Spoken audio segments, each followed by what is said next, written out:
The Girl Who Missed Christmas. Hello, this is Natasha, and Prince Bertie the Frog has asked me to tell you a story about a girl who missed something very, very important because she was asleep. Have you ever slept right through something terribly important and missed it? Like your favourite TV programme, or your birthday, or even Christmas? This is a story about a girl who did just that. She missed Christmas. But don't worry. Bertie says maybe, just maybe, the story ends all happily. But then again, maybe it doesn't. So you'll just have to listen and find out. Once upon a time, there was a little girl called Natalie. Natalie was 6. She lived in a nice house in a nice street. She had a little brother called Joe and a dog called Marmalade. And most of the time, Natalie was happy. She played with her friends. She played with her dog. Sometimes she even played with Joe when he wasn't being annoying. But there was one thing Natalie didn't like: getting up. Every morning her dad would come into her room and say, "Come on, Natalie, time to get up." And Natalie would say, "Just one more minute." Now, you'll be late for school," said Dad. "Just one tiny minute," Natalie would say. "Please." "Now, Natalie." "It's so warm in bed," Natalie would moan. And so it went on every morning. Dad would shout at Natalie to get up. Mum would shout at her, and Marmalade the dog would bark, and Joe would already be up. And then Mum would shout at her again, and the dog would bark even louder. But Natalie just pulled the cover over her ears. Because Natalie just really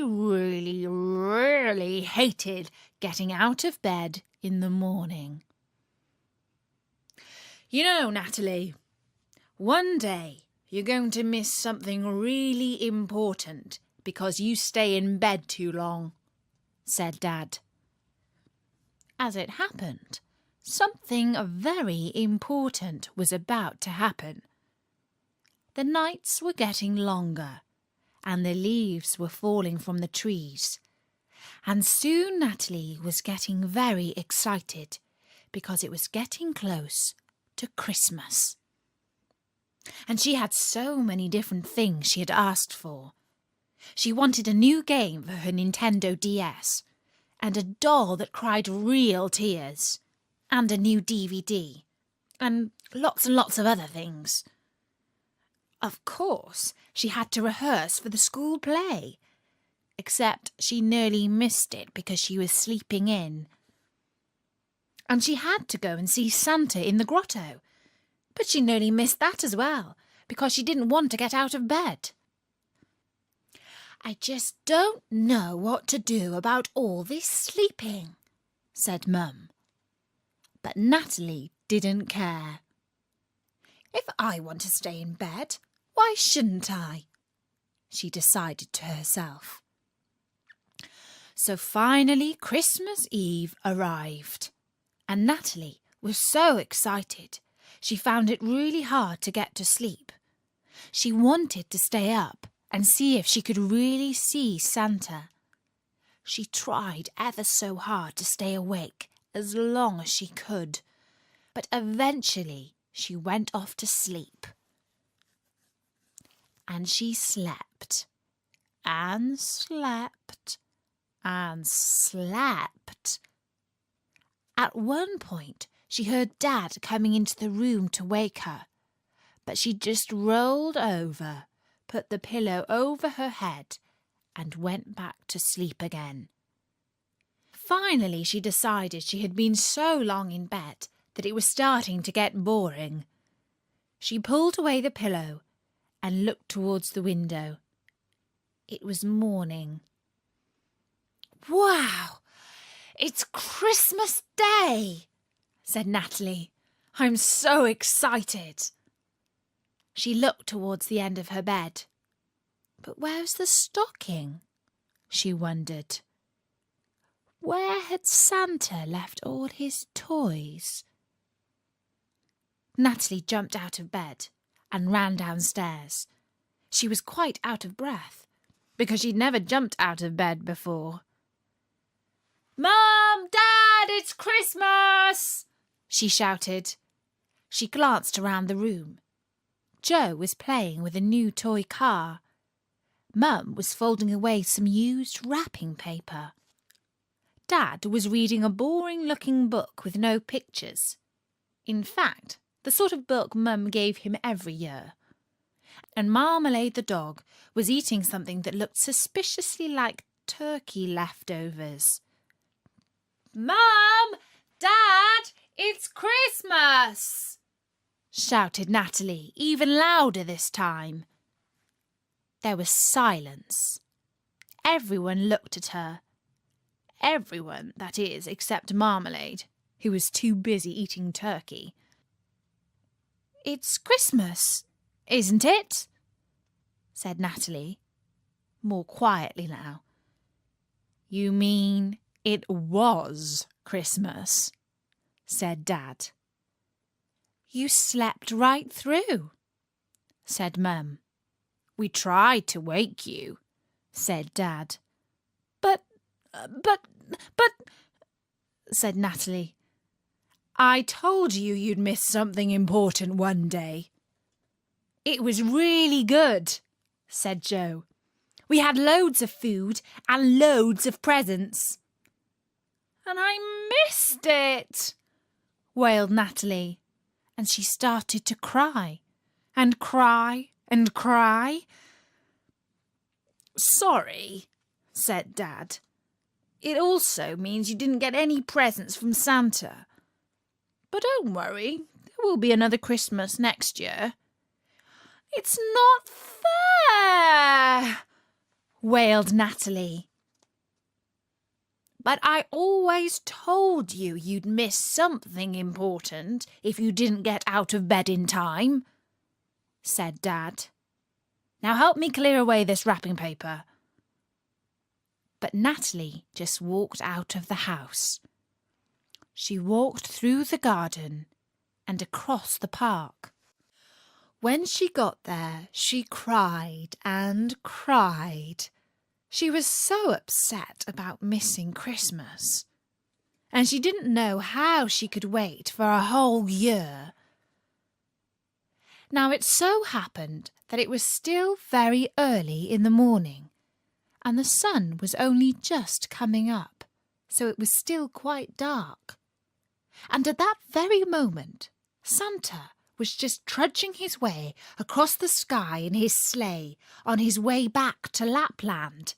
He was very tired, and so were the reindeer, because they'd been all around the world delivering presents to all the children. But even though he was tired, he couldn't help noticing one little girl sitting on a park bench all by herself, and crying and crying. "Whoa there, Rudolph," said Santa. "Maybe she didn't like her presents," said Rudolph, who was hungry and tired, and wanted to get back to his grotto to get some food. "Kids today, no gratitude."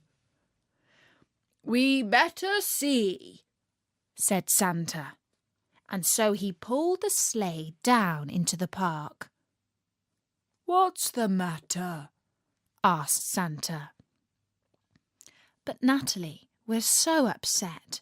She just kept crying and crying, and her eyes were so full of water she couldn't see anything. She's probably upset because she only got one Nintendo, 10 Polly Pockets and a dozen Barbie dolls, said Rudolph. Kids, today. When I started this job, they were happy with a small piece of wood and an orange.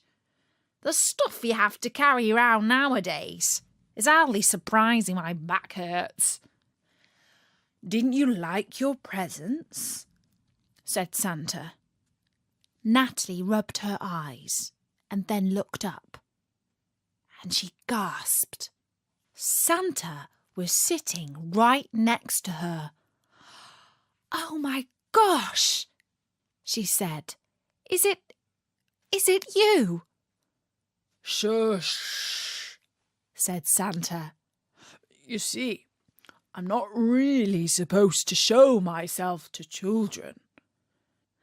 We'll be in trouble for this, moaned Rudolph.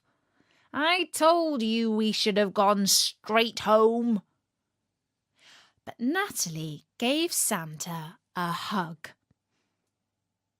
You see, Santa, I slept right through Christmas, and now I've missed it. Oh, dear, said Santa. Then he looked towards the house. We've still got a few things left in the sack, he said. So go inside and check the fireplace in your bedroom in a few minutes. But... Just go, said Santa. So Natalie started to walk home, and Santa went back to his sleigh. We're not doing another delivery, are we? Said Rudolph. Because that's overtime. That's what that is. I'll need an extra carrot for that. Oh, come on, you lazy animal, said Santa. And then Natalie came back into the house. She couldn't believe her eyes. Jingle Bells was playing on the hi-fi. Everyone was wearing hats. And her mum had reheated some turkey and made some fresh roast potatoes. We thought we'd restart Christmas, said Dad, just for you. And Natalie jumped up and down and then ran upstairs. Because in the fireplace in her bedroom there were stockings bursting with presents. There was a doll with real tears, a princess on a white pony, a game for her Nintendo, and finally, after she had opened all the other presents from Santa, there was one special one from Dad. An alarm clock. So for the rest of the day, Natalie had the best Christmas ever. And do you know what? A couple of weeks later, it was the first day of a new term. Dad came into the bedroom. Wake up, Natalie. Time to go to school, he said. Then he looked round. Natalie, he said, sounding worried. Natalie! But he couldn't see her anywhere. Then he heard a voice from downstairs, so he rushed down into the kitchen. And Natalie was out of bed, had put on her school uniform, and had brushed her hair, and had made breakfast for everyone. I'm never going to be late for anything again, Dad, she said. And that was the story of the girl who missed Christmas. I'm glad everything worked out for Natalie in the end. Aren't you? It would be terrible to miss Christmas. I'll be back soon. But until then, don't forget that you can find more great stories at www.storynori.com. Until then, have a great Christmas! From me, Natasha, and all your friends at storynori.com. Bye-bye!